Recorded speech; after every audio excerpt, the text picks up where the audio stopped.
So I've earlier spoken about schools here in the city of Sofia and how many of them are actually beautiful buildings. Here we see another one. I'm actually on my walk with my so-called bus on the way to the park, and my actual favorite school building, or at least I think it's a school, I've always thought that, is right over there with this huge clock tower, and I find this to be a very impressive building. I don't know what it is exactly. I think it was just high school, but I might be very wrong. I don't know honestly, but Sofia in and of itself is definitely not the most beautiful city in Europe, obviously, because the competition is huge. But you find these true jewels in every other street. These buildings of the old Bulgaria, how it used to be. Look at this. Just a very precious little corner that the tourists don't really get to. Now, how you can distinguish a school is often by the architectural style. It used to have these tall windows, and in the back you often have a schoolyard with fenced off yard that looks like that, right? And that's how you can distinguish it either being a school or a government building often by the yard around it.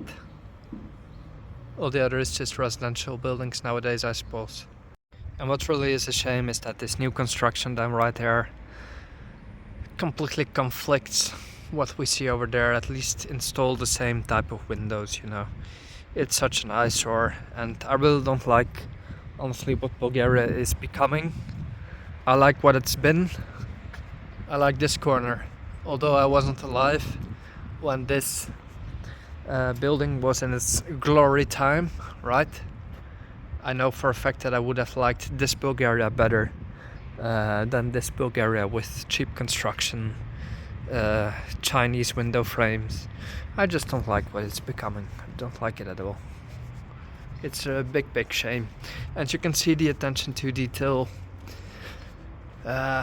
Bulgaria used to be, especially Tsarska Bulgaria, let's say around the change of the centuries, years 1900 and a bit before and a bit after, I suppose, had a lot of these buildings constructed, and you can see the attention to detail that went into everything, even just by, in Bulgaria, often how the fences look. See these fences right here. I'm always looking at the fencing of these buildings and just the level of handcraft that went into that. It's very resilient, you know. This is built to last hundreds of years, truly. And here we can see that it's actually a schoolyard. Then again, surrounded by buildings of the 30s? Mostly not sure. But by the old window frames. In Bulgaria, most window frames get replaced with plastic, which is okay, but sometimes the original ones remain, and they are very beautiful. Those over there, actually double glassing. See, double in the sense of two separate windows. And I really like how that used to look. Obviously, it used to be of a different color, but things just require some freshening up, which it's not really happening. But all of these are essentially monumental buildings for which little care is taken. That's what I like about Poland, where I will be living, is that architecture and stuff is taken a lot more seriously. A lot. There's no comparison pretty much between Bulgaria and Poland.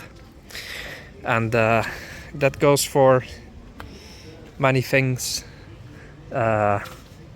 That's not to say it's the perfect country there, but the countries are on a way different level nowadays. There's no sense to compare everything either.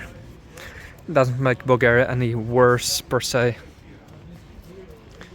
right? Because it has its own charm, its own laid back vibes. And I'll miss it dearly, that's what I can tell you. And that's okay. It means I've had a good time, and there's nothing to be sad about.